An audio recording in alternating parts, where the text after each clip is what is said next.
વિદ્યાર્થી મિત્રો, આપણે સ્વાધ્યાય 1.1 અગાઉ શીખી ગયા. હવે એથી આગળ જઈશું. તો શરૂઆતની અંદર આપણે કેટલીક સંખ્યાઓ વિશે શીખ્યા હતા કે વાસ્તવિક સંખ્યા, પૂર્ણ સંખ્યા, પૂર્ણાંક સંખ્યા. હવે એથી આગળ જોઈએ વાસ્તવિક સંખ્યાઓ, જેને આર વડે દર્શાવાય. તો વાસ્તવિક સંખ્યાઓની અંદર કઈ કઈ સંખ્યાઓ આવશે? તો એની અંદર સમમેય સંખ્યા અને અસમમેય સંખ્યાઓ, સમમેય અને અસમમેય સંખ્યાઓ નો આખો જે સમૂહ બને એને વાસ્તવિક સંખ્યા કહીએ છીએ, રિયલ નંબર્સ. હવે આગળ સમમેય સંખ્યા વિશે તો આપણે સ્પષ્ટ કરી, પણ આમાં અસમમેય સંખ્યા એટલે શું? કોને અસમમેય સંખ્યાઓ કહેવી? તો જે સંખ્યાઓ સમમેય નથી તેને અસમમેય સંખ્યાઓ કહે છે. હવે સમમેય સંખ્યા કોને કહેતા હતા? પાછું એ જોઈ લઈએ. આપણે કહ્યું હતું જે સંખ્યાને p ભાગ્યા q સ્વરૂપમાં લખી શકાય એવી સંખ્યાઓને સમમેય સંખ્યા કહેતા હતા. તો હવે અસમમેય કોને કહીશું? તો બહુ સ્પષ્ટ છે. આપણે એવું કહી શકીએ કે જે સંખ્યાને p ભાગ્યા q સ્વરૂપમાં ન લખી શકાય એને અસમમેય સંખ્યાઓ કહેવાય.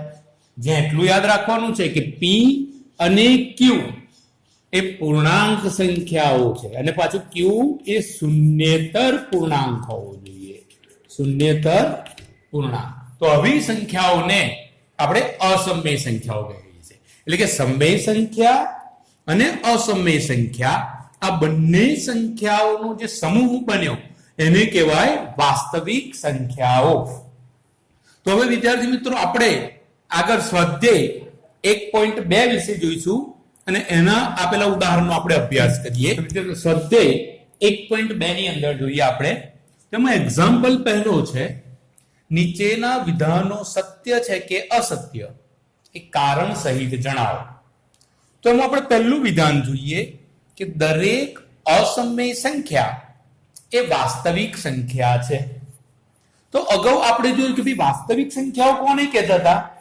તો સમમેય સંખ્યાઓ અને અસમમેય સંખ્યાઓનો જે સમૂહ બન્યો એને વાસ્તવિક સંખ્યાઓ કહેવાય, એવું આપણે કીધેલું. તો અહીંયા આગળ જો કહ્યું કે દરેક અસમમેય સંખ્યા એ વાસ્તવિક સંખ્યા છે.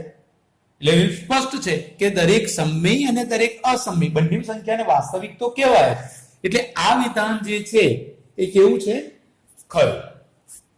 ઓકે, બીજું વિધાન જોઈએ કે સંખ્યા રેખા પરનું દરેક બિંદુ કોઈક પ્રાકૃતિક સંખ્યા m માટે વર્ગમૂળ m સ્વરૂપનું હોય છે. તો આ ધન સંખ્યાઓ માટે સાચું છે, પણ ઋણ સંખ્યા માટે આ શક્ય છે નહીં. દાખલા કે જે સંખ્યા રેખા છે, સંખ્યા રેખા આપણે જોઈએ તો અહીં 0, 1, 2, 3 આ બધું -1, -2. તો સપોઝ આ 2 છે, ચલો આ બિંદુ લઉં તો આ સાચી વાત છે કે ચલો 4 નું વર્ગમૂળ 2 એટલે આને વર્ગમૂળ આ સ્વરૂપે લખી શકાય. પણ આ જે ઋણ સંખ્યાઓ છે એને આપણે આવી રીતે લખી શકતા નથી. માટે કહી શકાય કે સંખ્યા રેખા પરનું દરેક બિંદુ કોઈક પ્રાકૃતિક સંખ્યા m માટે આ સ્વરૂપમાં હોઈ શકે નહીં. માટે આપણે આ વિધાન ખોટું લખ્યું. ઓકે, ત્રીજું જોઈએ કે દરેક વાસ્તવિક સંખ્યા એ અસમમેય સંખ્યા છે. ફરી, દરેક વાસ્તવિક સંખ્યા એ અસમમેય સંખ્યા છે. તો આ વિધાનને પણ આપણે ખોટું કહીશું, કારણ કે દરેક વાસ્તવિક સંખ્યા છે એ અસમમેય છે એવું ન કહેવાય.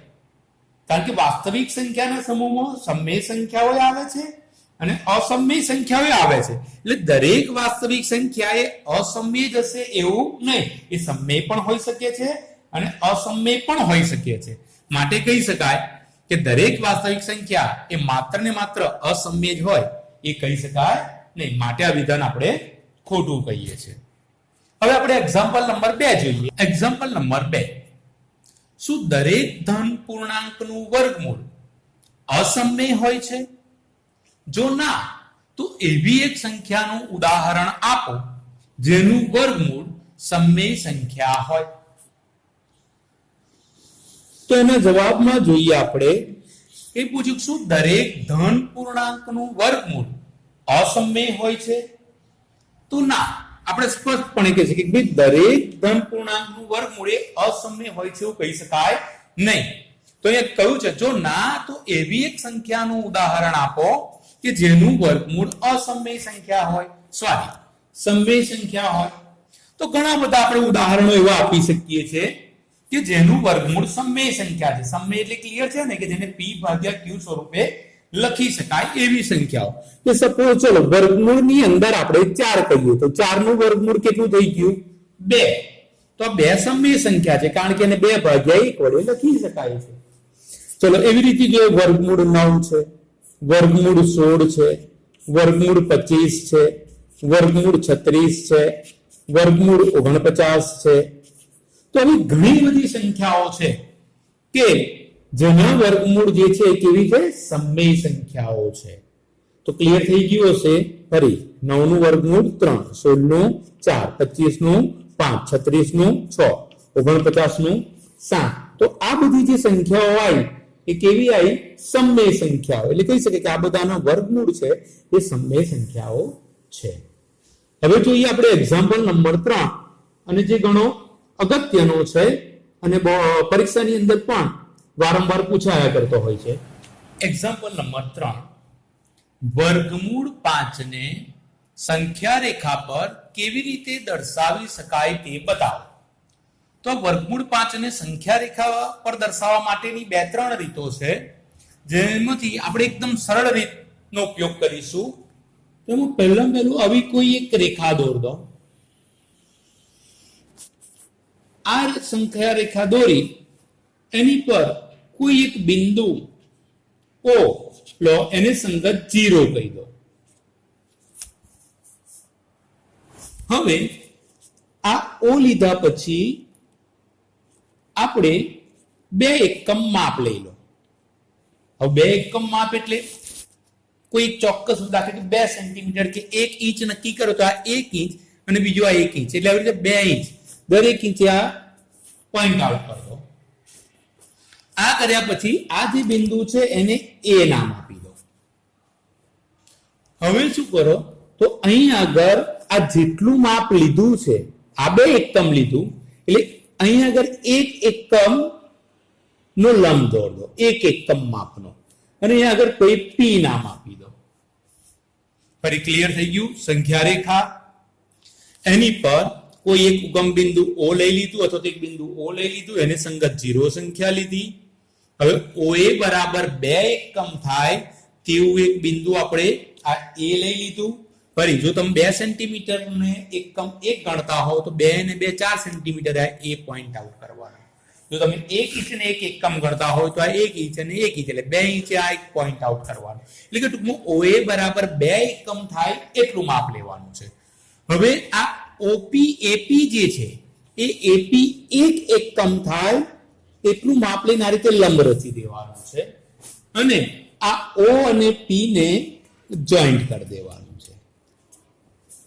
હવે શું તો પરિકરની મદદથી જે પરિકર નો પેન્સિલ વાળો ભાગ છે P ઉપર રાખો અને અહીં O એટલે OP જેટલું માપ લઈ OP જેટલું માપ લઈ અને આ O ઉપર પરિકર રાખી અને અહીંયાથી આ રીતે ચાપ મારો.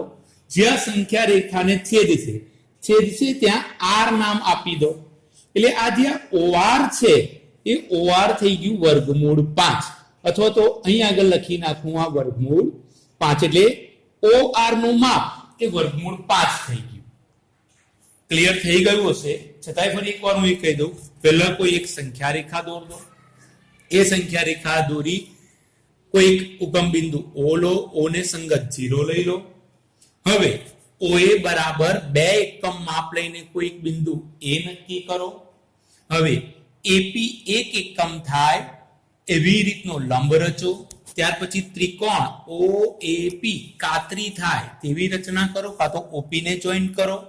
હવે O ને કેન્દ્ર ગણી P જેટલું OP જેટલું માપ લઈ પરિકર દ્વારા અને આ સંખ્યા રેખા પર ચાપ મારો અને જ્યાં છેદે ત્યાં R નામ આપી દો. એટલે R ને સંગત કેટલા થઈ ગયા? વર્ગમૂળ 5. તો હવે આ જે રચના કરી એના મુદ્દા પણ આપણે લખવા પડે. તો જો આપણે જે રીતે રચના કરી એ રીતે જ મુદ્દા લખીએ તો બોલો પહેલો મુદ્દો શું કહ્યું? તો સંખ્યા રેખા આપણે લીધી અને એ સંખ્યા રેખા પર કોઈક બિંદુ O ને સંગત 0 લીધું. તો આપણે સેમ એ રીતે લખી લઈશું કે ભાઈ સંખ્યા રેખા પર બિંદુ O ને સંગત 0 લો. ચાલો એટલે પહેલા જે કરીએ વિધિ આગળ લખી દીધી. હવે શું?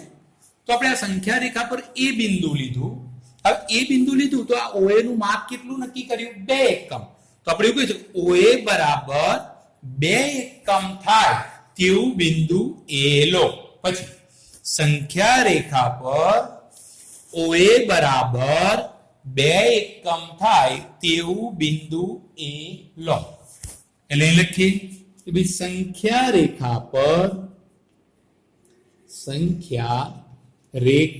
પર OA બરાબર 2 એકમ થાય તેવું બિંદુ A લો. ચલો ત્યારબાદ શું કર્યું? તો હવે જો આપણે AP નું માપ કેટલું લીધું? 1 એકમ. એટલે AP બરાબર 1 એકમ લઈ આપણે ત્રિકોણ OAP કાતરી રચ્યો, મીન્સ કે કાટકોણ ત્રિકોણ રચ્યો. તો આપણે એવો મુદ્દો લખીશું કે AP બરાબર 1 એકમ લઈ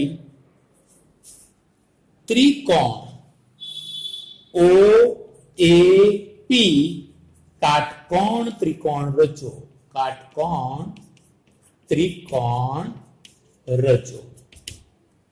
ચલો આ કાટકોણ ત્રિકોણ રચ્યો એટલે આ જે OP નું માપ છે કેટલું થઈ ગયું? વર્ગમૂળ 5. કઈ રીતનું? તો એ જરીક આપણે સમજી લઈએ. તો એ આગળ ખાસ OP જે છે વર્ગમૂળ 5 ક્યાંથી આયા એ આપણે થોડું સ્પષ્ટ કરીએ છીએ. તો ત્રિકોણ OAP કાતરી જેવું આપણે કીધું એટલે એ લખી નાખ્યું. હવે કાટકોણ ત્રિકોણ છે એટલે પાયથાગોરસ રૂલ્સ દાખલ થશે. એટલે પાયથાગોરસ પ્રમેય પ્રમાણે જો શું કરી શકીશું? તો OP જે છે એ કર્ણ બને છે. એટલે OP નો વર્ગ બરાબર OA નો વર્ગ વત્તા AP નો વર્ગ. એટલે આપણે એ લખી નાખીએ કે OP નો વર્ગ બરાબર OA વર્ગ વત્તા AP વર્ગ. ચલો બરાબર આપણે જે મૂલ્ય લીધા એ OA બરાબર કેટલા કીધા? 2 એકમ લીધા. એટલે આપણે અહીં આગળ 2 લખી નાખીએ એટલે 2 એનો વર્ગ વત્તા AP. તો AP આપણે 1 એકમ લીધો એટલે 1 લખીએ એનો વર્ગ. ચલો બરાબર 2 નો વર્ગ 4 થયો વત્તા 1 નો વર્ગ 1 થયો. ચલો 4 ને 1 કેટલા થઈ ગયા? 5. એટલે OP નો વર્ગ બરાબર 5 આયા. પણ વર્ગ જાય વર્ગમૂળ દાખલ થાય. Therefore OP is equal to વર્ગમૂળમાં 5. એટલે આ OP વર્ગમૂળ 5 થઈ ગયા. પણ આપણે તો એને સંખ્યા રેખા પર દર્શાવવું છે એટલે આપણે ફરી શું કર્યું? O ને કેન્દ્ર ગણી OP જેટલું માપ લઈ ચાપ મારો જે સંખ્યા રેખાને R માં છેદે. એટલે છેદ્યું કે આપણે R નામ આપ્યું. એટલે હવે મુદ્દો આપણે એવું લખીશું. હા અહીંયા નીચે જ લખી દઈએ. O ને કેન્દ્ર ગણી OP જેટલું માપ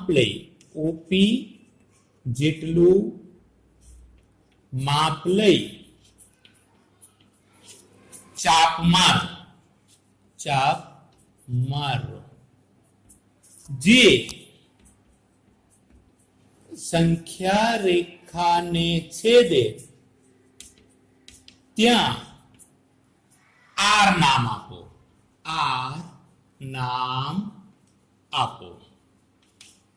હવે છેલ્લો મુદ્દો આપણે લખીશું. આમ R ને સંગત વર્ગમૂળ 5 છે માટે લખાય કે OR ઇઝ ઇક્વલ ટુ √5.